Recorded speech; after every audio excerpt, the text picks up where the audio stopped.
YouTube, what's going on? It's Matty B here. I've been kind of wanting to do this video for a while, ever since the season ended, but kind of been busy chasing the bag and trying to keep the program alive, so haven't really had a whole lot of time to set aside to do this, but I'm going to tell the whole story of my 2022 outdoor season on the two-stroke, all the struggles I went through, and all the cool stuff that happened along the way, and just all the stuff that you guys probably don't usually hear about from all the top guys that are usually in the media. So yeah, hope you guys enjoy. So we're going to start the story out at Riverside Raceway in Iowa. In May or so, I had just gotten this 2022 YZ250. I borrowed a buddy's truck. Thank you to my boy Alex Humal for letting me take his truck, and drove his truck with no AC and no cruise control all the way to Iowa, 17 hours by myself. When I got there, the tailgate was stuck up, so we had to lift the bike out of the truck at like 11 o'clock at night. Was having a really good weekend. I brought the bike fully stocked, like suspension, pipe, everything not touched. I had just gotten the bike like a week before. I ended up having a huge crash at the end of the weekend. I tucked the front and landed directly on my shoulder and ended up going to the emergency room, and I was there by myself, so had to have a friend go to the emergency room with me, and got x-rayed. You know, those checked out good. Nothing was broken or anything. So I had to drive all the way back home with my arm in a sling.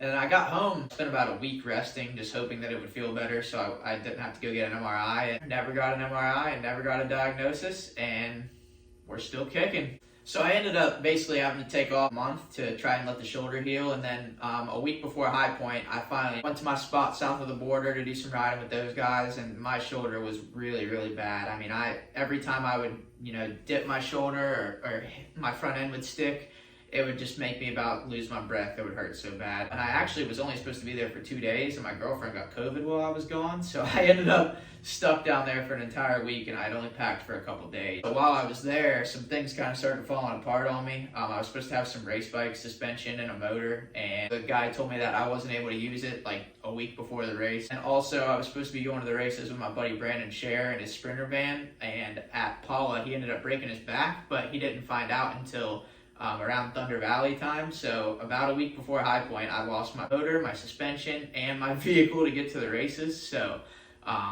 wasn't ideal, but I wasn't going to give up. Luckily, a buddy of mine and a trainer that was at south of the border, Matt Toth, he had some Enzo forks that he let me use that were for 450, but they were still better than the stock stuff that I had on this thing. Him and the other trainer, Matt Bisceglia, they helped me tune the Enzo 450 forks and then the stock shock on the YZ, and that's how we came up with the setup for High Point. So it wasn't anything special by any means, but I just wanted to make sure it was enough to where I could actually ride the bike and not kill myself. And by the time I left, I could really still not even do a 20-minute moto, but 2:30+2s at High Point in a week, sign me up. Our first national, High Point. I went ahead and left Friday morning at the crack of dawn solo in my old truck. I really didn't want to take it, but I didn't really have any other choice. I mean, the windows don't roll down. There's no speedometer. There's no odometer. The check engine light's always on. It's got a bad throttle body. The transmission's bad in it. Literally right when I pulled into High Point, the thing knocked like crazy. So she got us there, and that's all I really needed it to do. I took the wheels off this bike to go get some tires put on, and it was windy in the pits, and strapped this thing to the stand to make sure it didn't fall over in the wind. And I figured, if it falls, the whole thing's going over. And went to go get my tires from Dunlop and came back, and the whole thing was just toppled down the hill on its side. The stand's still strapped to it and everything.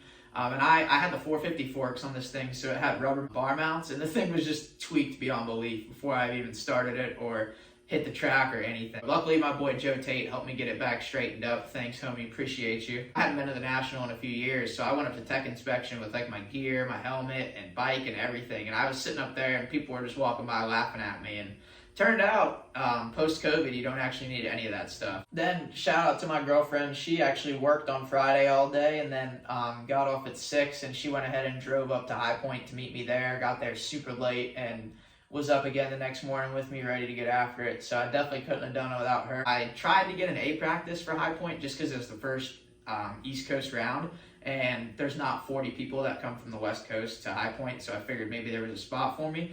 But for anybody that thinks I get any special treatment with my dad working for the AMA, guess again, because they told me to get bent. They said, no, B practice, that's where you're going. Showed up, forgot my transponder, almost missed the practice. Green flag, and I sent it right off the track immediately. But I had a couple of good practices. First practice, I think it put me like 26th overall, and then After the second A group, we already knew I was in, so me and my girlfriend were stoked, like celebrating before the second practice even took off. So I think I qualified 28th overall, so I was stoked with that just for being my first try and being on the two-stroke in the 450 class. First moto, had a really bad start and was actually riding pretty good. I think I was probably between like 27 and 30, something like that. And then me and my boy J-Walk, we just barely came together. The way my shoulder was feeling, his bar just barely caught the bad part of my shoulder, and basically it gave me a dead arm for the rest of the race, so I wasn't really worth a shit for the entire moto, or really the second moto either. I kind of was just riding around in pain, and even at the end I slowed down a lot to make sure Sexton got me so I could go back to the truck. I was honestly like pretty embarrassed. I think I got the 38th, and I was super bummed out back at the pits, but the amount of people that came through and were stoked on it. I even had somebody come through and give me $100 for gas money between motos. And probably the best part of the first moto was the first moto sight lap. It's kind of was something I was looking forward to just because I knew the fans would love the two-stroke. I couldn't believe how loud they were around at High Point. I had goosebumps and hair standing up, and needless to say, I didn't really look at the track at all. I was kind of just taking it in. Doing all the bike work by myself was tough. Having to like wash everything up after practice and doing filters and just making sure that this thing's not going to fall apart on me while I'm out there. Like right as I was about to go up for the second moto, I found that a bolt for my stator cover was missing, and I barely even found something in my bolt kit to get in there to get me down to the gate. But last second we made it, and Cairoli had DNF'd the first moto, so was pretty cool. I actually got to start next to Cairoli. I shook his hand, told him thanks for coming and racing with us, and I've always been a big fan of Cairoli and like all the MXGP guys, so to be on my two-stroke right here and lining up next to a 9-time world champion and an absolute legend, like that was one of the coolest things of the season right there, right away. Second moto, got a really bad start again, and my shoulder was just done.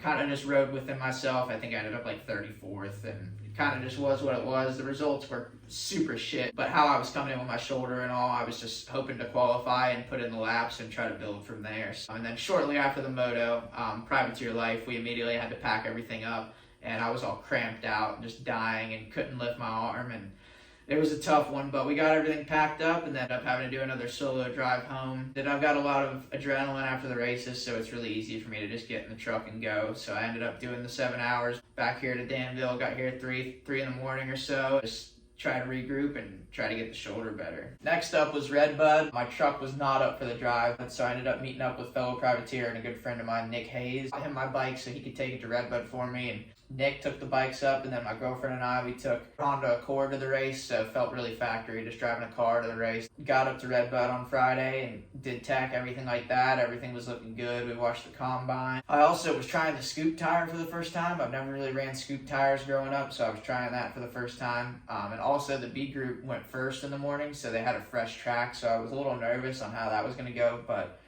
first practice, I had crashed right away, which was kind of tough to start out the day. And then last lap, I ended up squeaking in a lap that got me P30. I was actually pretty happy with that just because of how deep the track was for a 252 stroke against 450s. I thought I rode pretty good.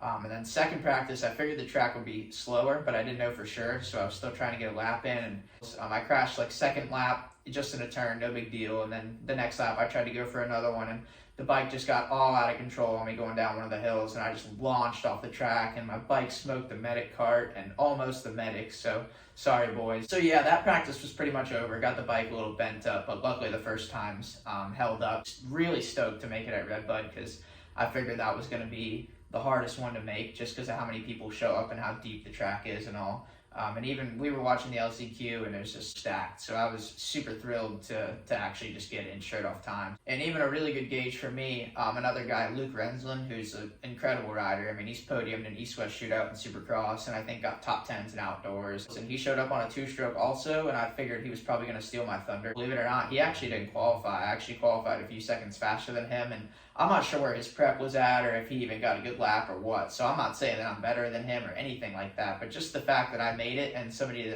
that is that good wasn't able to make it gave me some confidence for sure. First moto, with the scoop tire, I got a shockingly pretty good start. I was like between 15th and 20th probably, and I just was not ready for that at all. Between the pace and how rough the track was, like I did not belong up there. I crumbled and faded super quick, and especially with the stock suspension, the 450 forks were not really set up for me, so I was just fighting the bike like crazy all day at Red Bud. And at the end of the moto, the first moto, I got stuck in some banners. I think I was like 36 first moto, so just another totally shit moto. But one of the things I was struggling with, I think it had to do with the track being so rough and the competition and just the setting and everything. But ever since I've had a big concussion about 4 or 5 years ago, I've struggled with some anxiety and stuff while I'm riding. After I got the good start at Red Bud, I was like dry heaving and almost puking. Like it was gnarly. And believe it or not, even in practice, like after I would do my fast lap, like I would either dry heave or almost puke, like pretty much every time. So that was definitely something tough to deal with because you can't exactly ride hard while you're out there heaving or throwing up. So definitely not ideal. The second moto got a really bad start and the track was even gnarlier. So I kind of knew I was going to have my hands full out there, especially with the suspension setup. I think I ran around 30th for most of the moto. And then at the end of the moto, very end, I had a huge crash in the sand rollers and fell right on my shoulder. And I also fell right on my shoulder in one of the practice crashes too. So it felt like my arm was going to fall off pretty much. But I think I ended up getting 34th that moto. There was quite a few DNFs, but hey, nobody asked. Really was convinced that I should have been riding the amateur combine on Friday instead, but I was trying to keep things in perspective. I was just trying to hang in there and build and try to get better throughout the summer. Stopped back off at my parents' house on the way home, and I think we ended up back at our house Sunday evening. So really stoked to qualify at Red Bud, but it was a rough experience all around. I took my off weekend that everybody else was racing Southwick, but I didn't really want to go there because I figured I would blow my bike up because it's so deep and sandy. So I went to Ohio to a race in Chillytown to try to make some money on the off weekend for Millville and Washougal. And I went with a buddy of mine at the beginning of the second lap. Like, we'd probably only been on the track like 30 seconds. And I don't know if he had a neutral or what happened, but he endoed super hard and just totally went to sleep. He had to go to the hospital, and it was just he and I that were up there.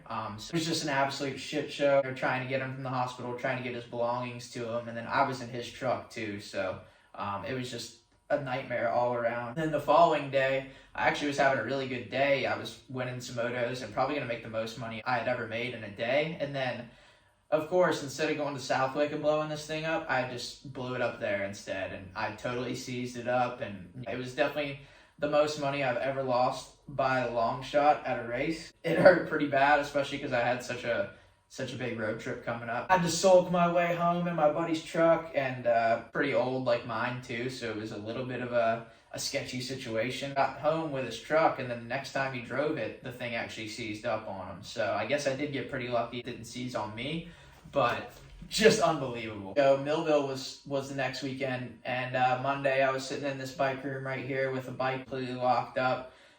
My boy Superfan gave me a crank to use. I got the head and cylinder shipped overnight to JMS Performance in Indiana. He does my head and cylinder, so I got that stuff out to him. I ended up getting the bottom end together by Wednesday afternoon. Also the same day when Peter's Auto Mall, they stepped up huge and helped me out, and they let me loan a truck of theirs to take from Millville to Washougal. As we all know, my vehicle would not have made it. Definitely couldn't have done it without Peter's Auto Mall. Thankful for them. And got the truck from him and left Thursday morning, ass crack of dawn. Solo. My girlfriend wasn't able to make it to this one. I had to head to JMS first to get the head and cylinder. And then I went to Chicago to stay at my grandma's house for the night. It was about an 18-hour trip. Got to Millville just after lunch, and we still had a lot of the bike to put together. It only had the bottom end in it. Luckily, my boy Checkers 448 from Racetex, he had some friends that were able to help me put the bike back together. So we got it all together. And around 5 o'clock, we went to a practice track to go test it out, and I rode the bike, and it was just like horrible. I knew something was wrong, and I kind of thought that maybe it was something to do with the power valve, just because I've had an issue with that before. So we headed back to the track to get the power valve looked at. My dad was there, and he went and found Jim Perry. He used to be Chad Reed's mechanic when he was on factory Yamaha, and he works for MX Sports now, I think. So luckily my dad caught up with him right as he was leaving the track, and Jim Perry came and helped him fix my power valve. I really appreciate it. Definitely couldn't have rode without him. Back to the practice track. It was pretty much dark. The place was closed. They let me do one lap, so thank you, Meadow Valley. I appreciate it. But the bike was good. She was ready. Back, put the bike in the trailer. And me and my dad, we didn't even have a hotel yet or anything, so we went back, found a hotel. We hardly even got any dinner. Like, I really didn't eat hardly anything. Got into bed pretty late. Not a huge night of sleep, because the hotels are pretty far away at Millville. Finally, I got off the 450 Enzo suspension and the stock shock, and Ended up getting my Race Tech Gold valves from Maynard Racing Performance, so was really looking forward to seeing how the bike would handle now that it's working with me and not against me. So woke up Saturday morning, actually felt surprisingly good and was ready to go. And Millville is one of my favorite tracks too. I've only rode there once, so I was really excited to get after it. First practice, I was 27th, and then after first practice, the base of the track, it was pretty hard, so I'd heard a lot of people switching from the scoop tires. I wasn't super used to the scoop tire yet, so I went ahead and took the scoop off of mine as well, which was probably my biggest mistake of the season, because even just the one big Mount Martin hill, I probably lost a second or two not having the scoop.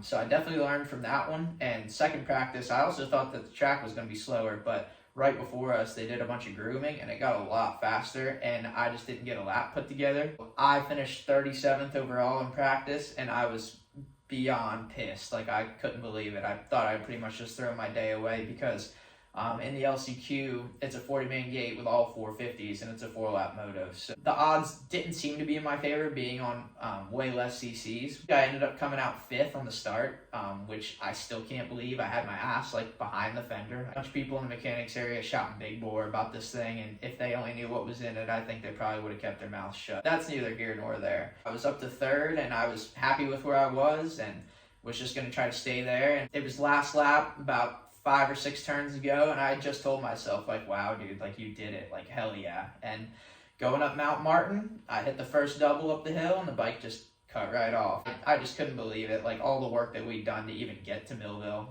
and then to have that happen right as I was about to pull it off was pretty devastating. And, I mean, being that we did all the bike work super rushed, and then we had to work on it in the dark after we had the power valve issue, the problem was that it was either over tightened or it just was barely not sealed properly. But it turned out that my carb actually fell off, and I've never had that happen before. And I did have a hard landing, but I didn't think it was hard enough to have my damn carb fall off. So luckily it wasn't anything catastrophic, and I could continue on the way to go to Washougal and race.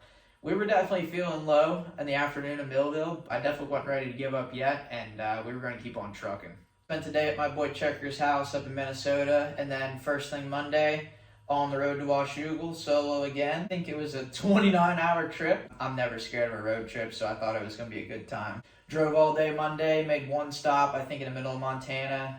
Had to take the smoke out of the back of the pickup and everything so nobody stole it, put it inside the motel room, super local. And then drove all day again the next day on Tuesday and made it by about dinner time.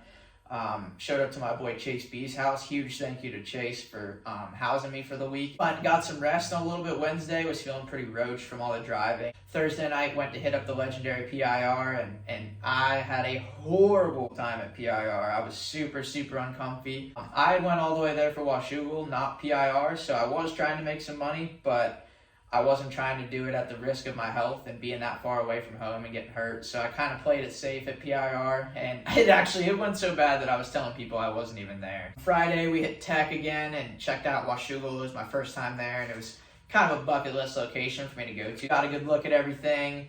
And then my girlfriend, she had to work all week, and then she flew in Friday after work, and she got in around 10 o'clock at night, the night before the race. Went and got her. And then we had our early wake-up call back after it to Washougal. First practice, first time on Washougal, I was stoked. Like, I thought the track was so sick. I thought it was so cool that I was getting to ride Washougal at this time of my life on a YZ250. First practice, we were 26th, which I thought was really good, being my first time out there.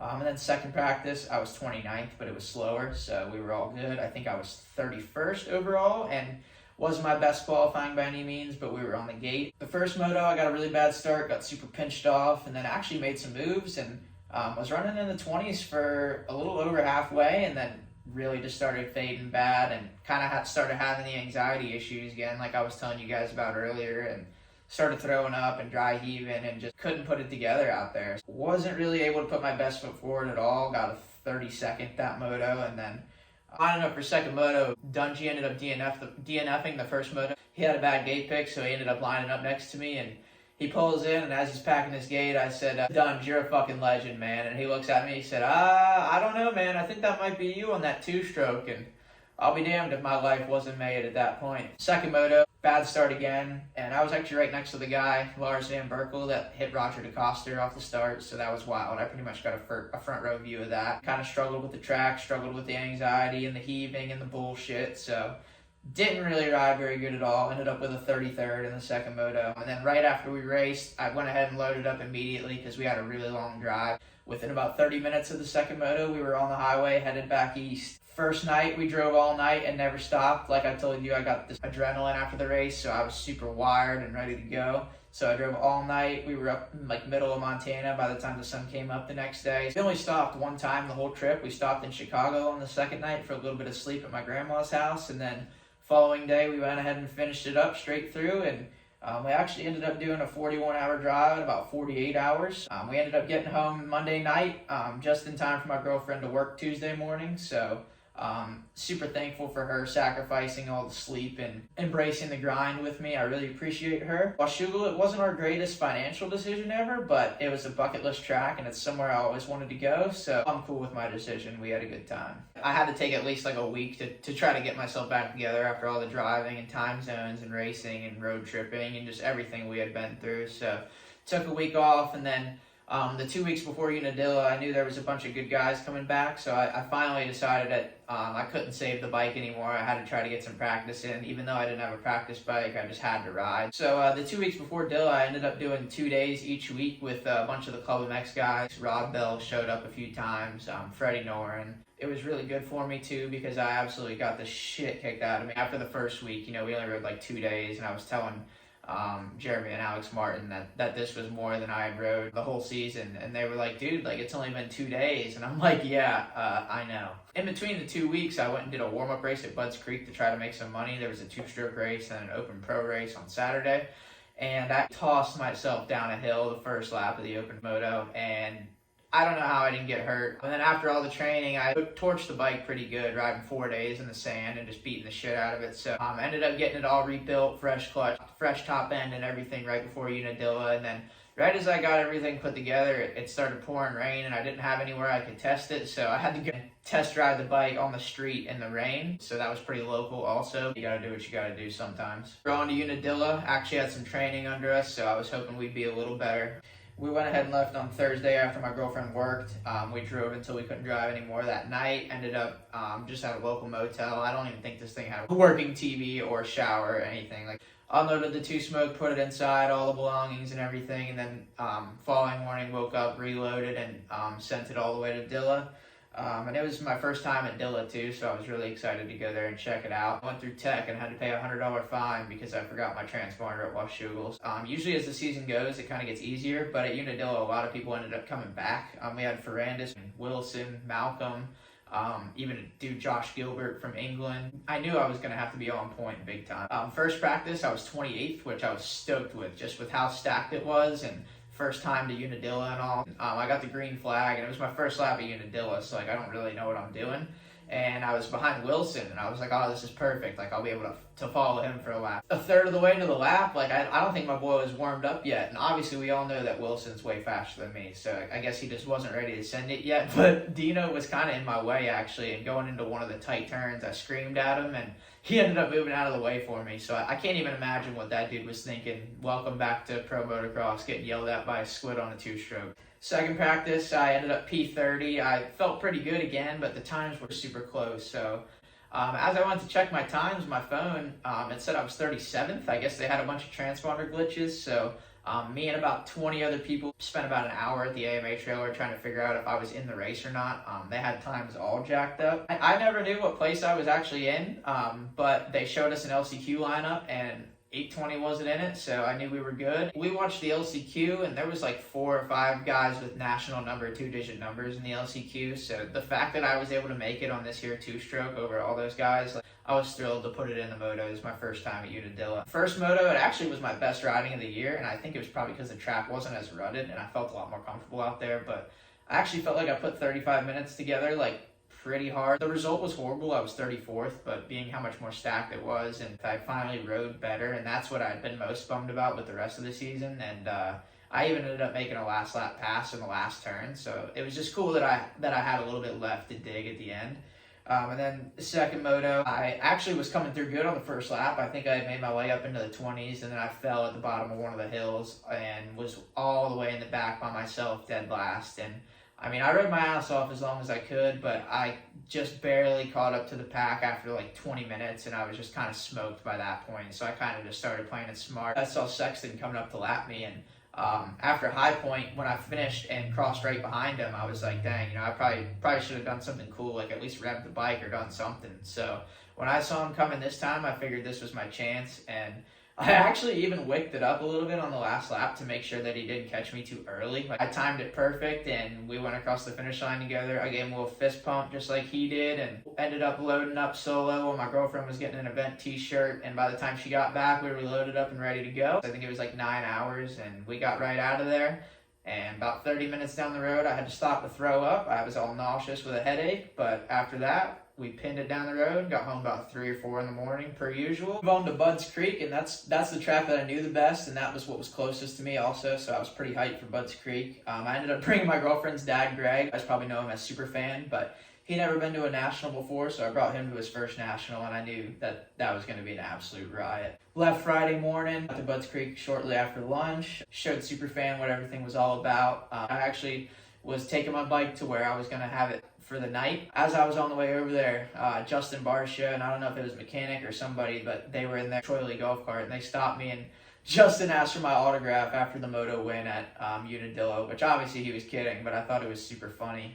A couple minutes later, while I'm also on my bike, the Star Racing team manager comes up and tells me that he doesn't know why I have this bike because he's got a bike ready for me under the tent. I don't know if you guys saw the Instagram post I put out whenever they signed the Spanish kid, and I photoshopped my head onto it. I thought it was just hilarious and cool at the same time that like the team manager actually like knew who I was and saw that and like made a joke about it. Saturday morning, first practice, we rolled down to staging, and the first person I see is my boy Sexton, and I had to give him the fist bump and tell him good battle last weekend, and it was cool. I mean, he was super cool about it. I wasn't trying to like steal his shine or anything from his moto win. I was kind of just being a jackass, but he told me he thought it was hilarious, and yeah, I wished him good luck on the championship run and told him he was my hero. First practice, we were P32, never really got a great lap, and cased the absolute shit out of the big triple step up on my fast lap, so I probably lost at least a second doing that, but the track was actually really muddy and deep. I was really hurting for power on this thing.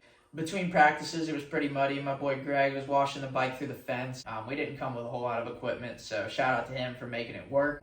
Second practice, we saw Jet coming through the tunnel on the way through, and Superfan's already freaking out because Jet gave us a yell.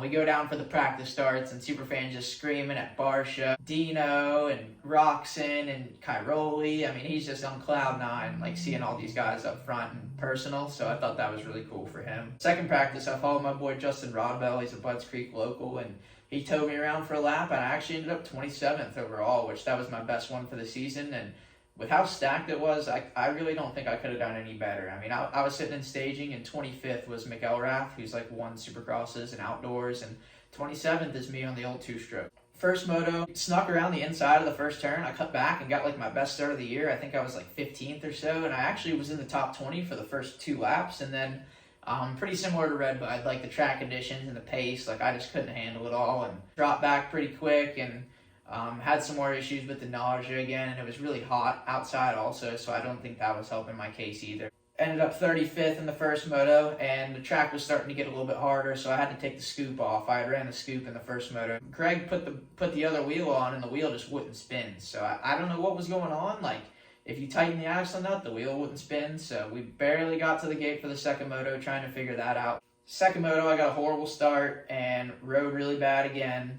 It was actually, I think, my best finish of the year. I was 31st. There was quite a few DNFs, so I'm not really like counting that. My riding was shit. Wasn't stoked on it. It was pretty hot out there. It was like the first hot national of the year, so I was pretty smoked. We stayed for the amateur day because they were running a Pro-Am, and Pro-Ams have decent payouts, so I figured that I could stay and make a little more money. And then I'd also heard that Deegan was going to be there, so I figured it would be good exposure for me to try to race with Deegan, and man, that's exactly what it was. It was a blast. I got to race with Deegan and Bennick and Matty Jorgensen, who were all top B riders from Loretta. Made some good money, had some good battles with the kids, and tried to learn some from them, and Got a lot of awesome footage with the battling too, and Superfan was just absolutely losing his mind. You know, he was a fan of Brian Deegan, so the fact that I'm racing his kid now, like, he was just off the chain. Halfway through the day, I had undressed and was ready to leave because it was about to rain, and I tried to go get my money, and I couldn't get paid yet, so that's the only reason I was still there. And then Bennick's dad told us that the forecast looked like it had changed and the rain was going to miss us, so I ended up getting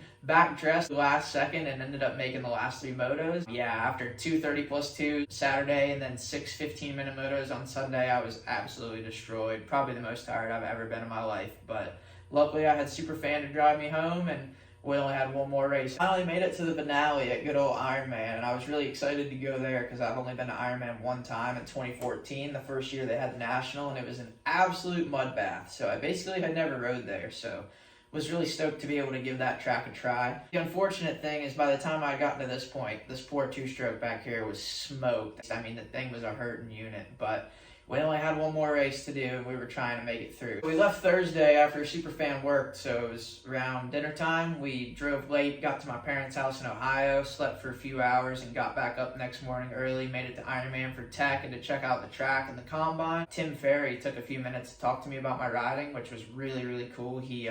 I guess he'd seen some of my YouTube stuff, and he knows my dad a little bit, so my dad kind of set it up to where he could talk to me a little bit about my riding. I was really, really appreciative of that because Tim's obviously a legend, and it was just cool to hear what he had to say. Then I got to introduce my boy Superfan to some of the people that he's a super fan of. I was stoked because I had finally figured out something about this nausea. I talked to a friend of mine who's been having similar issues, and I got on some medication for it. So I was super hopeful that Ironman I would be good. First practice, I was feeling a little off and never really put a lap together. I had a couple of falls, just didn't put it together, and I was 35th after the first practice, which was super shitty. Definitely wasn't going to cut it. And then second practice, managed to put a lap in that was P27 somehow, but I only got 1 lap in, and I just got such bad arm pump and felt so out of whack that I couldn't get any more laps in. Get back to the pit and discover that my shock is pretty much just like blown out, and you know, I felt like something was wrong, but I didn't know it was as bad as it was. Like, it was just shot. So we tried to adjust it to where it would be, you know, a little better, but we kind of had a feeling that it wasn't going to work. We lined up, we were going to give it a good try. Got a pretty bad start, and then literally like 4 straightaways in, I hit the big tabletop down the hill, and right as I got to the bottom of it, the bike twitched on me, and I just ate total shit. All by myself on the first lap, and I was digging. I was trying for, you know, 20, 25 minutes, and I caught up to some of the people, and I just couldn't hang on to the bike anymore. It was really, really taking me for a ride. I think I was 34th the first moto. It was just a huge bummer because I finally had no nausea and could actually ride, but the bike wouldn't allow it. So second moto, we knew we were screwed. We kind of just lined up to get paid. I lined up and did 2 laps. And just went ahead and pulled off safe and sound and finished up my season. And then shortly after, I picked up Superfan, and we leaned my bike over at the TPJ rig, and I went ahead and watched the last moto with the fans. A bunch of people were asking me why I wasn't still out there. Got to watch my boy AP have a hell of a podium celebration. After that, we headed back to my parents. Got there pretty late Saturday night, and Sunday morning we hit the road again. I think we were home around afternoon to dinner time on Sunday. The season was a wrap. All in all, I really thought it was a successful season because my main goal was to be qualifying, and with the exception of the one where I had bike troubles, I qualified every time. Super bummed about my riding the motos. Like, I feel like I never really put it together at all, except for maybe the first moto at Unadilla, and even the result doesn't really show that one. Really happy with my qualifying speed, and I know I can be even better. Definitely happy that I was able to consistently put it in the motos, and especially with it being one of the most stacked years. I mean, if you look at previous years, I feel like the spread 1st to 36 this year was way tighter than it's ever been. And there was, you know, national number guys in LCQs almost every week, and it was gnarly. Top 20 was almost all factory guys, and yeah, it was a brutal year. So to do what I did on this bike this year, I was really happy and proud of. As you heard at the beginning of my story, this year kind of barely happened. So I really think with some more preparation and a little bit less of a shit show program, I really think we can show out a lot more next year. I think it'll be a lot of fun. I really thought I was only going to be doing this year because I train kids and do riding classes. So I wanted to just do this year, try to get my name out there a little bit, and then try to build that business. But with the way the following grew, like, I would have never thought, and just how many fans got behind me, I feel like I kind of have no choice but to do it again next year. So I'm really, really excited to put together something better for next year. And now that I know everywhere where I went wrong and what I can do better. I really feel like we'll have a lot better season under us next year. So it was definitely tough, being that we had like no practice bike, driving everywhere. Just all the obstacles, it was tough, but I'm definitely stoked to do it again. I can't be more thankful about the season. Just everybody that helped me out and got behind me, I really could not appreciate it anymore. I never ever would have imagined having the following that I do, and having all these people watching my videos is really, really cool. I've really enjoyed sharing everything with you guys and taking you guys along the journey. So if you hung in there this long, I'm impressed. This was a long one. But yeah, thank you guys for watching. If you like what you see, like and subscribe. Would help me out a lot. Thanks, everybody. See you next time.